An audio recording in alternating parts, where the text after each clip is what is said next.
Leero mbaleeteddeyo ekyenjawulo amatooke ga mpologoma. Mumbuuza mpologoma lwaki tewasimba mpologoma, lwaki wasimba local breed? Ngenda bawa ensonga lwaki. Ngenda bawa ebirungi n'ebibi ebiri ku bitooke bya mpologoma. Mpologoma oyo ekirungi ekimuliko nti bw'oba omusimbye mu myezi 9 aba asizza ettooke, aba ataddeko enkota. Ate ne kakutanda nga abadde afuna amazzi nga mangi, enkota eyinza okulema okusitula. Gigana amatooke ge musanga mu trade fair ebiseera ebisinga gabeera matooke ga mpologoma. Mpologoma ekirungi ekirala ekimuliko nti ye omulundi gwe ogusooka bw'oba omulisiza obulungi nga bwe njogedde, asobola okuwa emmere nga yeeyo yennyini nnyini.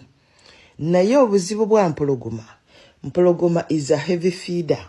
Mpologoma yeetaaga okuliisa okw'enjawulo. Mpologoma yeetaaga amazzi nga gawererako ddala. Era waliwo w'ensoso balaga olusuku olwo nga lwabulamuko ku mazzi, naye ate ewali amazzi amangi ng'olaba olusuku luli thick bulungi. Oba mukitegedde? It is a heavy feeder. Yeetaaga maniwa nga yeeyoyo, yeetaaga amazzi nga weewo nga geego.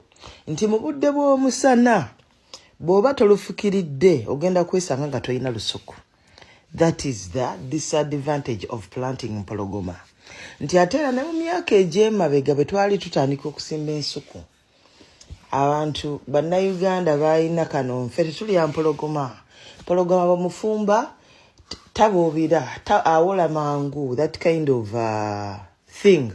Naye kati population weeri nti most of our matooke is being exported, akakajanja bannayuganda bakakendeeza. Kati mu katale osangayo mpologoma, n'osangayo ne local breed amatooke gaffe aga bulijjo agasangawo nga kibuzi, musakala etc. But era still nti bw'obeera ku mudaala ng'otadde wali mpologoma n'oteeka wano n'amatooke gaffe aga loko, nkulayirira ettooke lyaffe erya loko lye lisooka okuggwawo. Naye kati abantu ng'amasomero abeetaaga emmere nnyingi ng'eyanguwa mangu okuwaata, omunwe gumu oguwaata ne guzimba bulungi, mpologoma is the best option for you. Ate era ekirala, bw'oba ng'olina ettaka liri wansi wa eka 5 okudda wansi, walisimbye empologoma, ebitooke ebiganda biveeko. Kubanga awo oba oyanguwa mangu okufuna emmere. Ebitooke bya loko bitandika okuwa emmere ku mwaka gumu.